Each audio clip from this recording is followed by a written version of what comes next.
Okay, screencast number 1 is on the characteristics of lipids and lipid functions. It corresponds to slides 64 and 65 on the PowerPoint. The first slide here is on lipid characteristics, which compares to the first slide of carbohydrates. All right, so let's take a look. There are 4 classes of lipids, including what you see there: triglycerides, waxes, steroids, and phospholipids.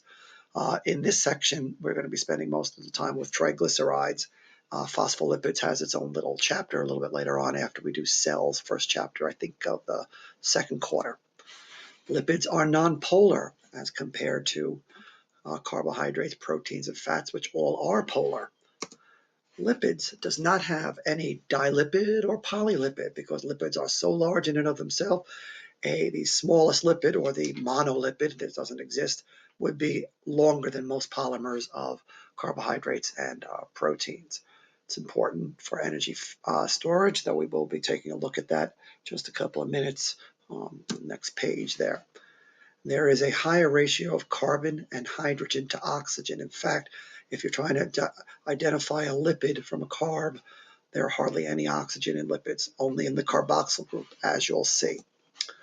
And there are many, many, many carbon to hydrogen bonds, which store a lot of energy, and huge amounts of energy between the carbon to carbon bonds as well. And there you see the 4 classifications again. Let's take a look at the generalized characteristics of a lipid. Okay, so lipids can serve a diverse range of functions within a cell, including these 5, mainly energy storage. Energy storage for long-term energy, that would be your triglycerides. Structural components in cells, structures of cells especially, including the cell membrane. Cell membrane, you've got phospholipids. You also have cholesterol, which is a structural component of cell membranes. Insulation. Okay, insulation is thermal protection to keep you warm. Animals who don't wear clothes like you do, you need clothes, keep them on. Protects your organs. Okay, protection of internal organs, especially areas around that don't have bone around them. And of course, there are sex hormones that are lipid in nature, testosterone and estrogen to be specific.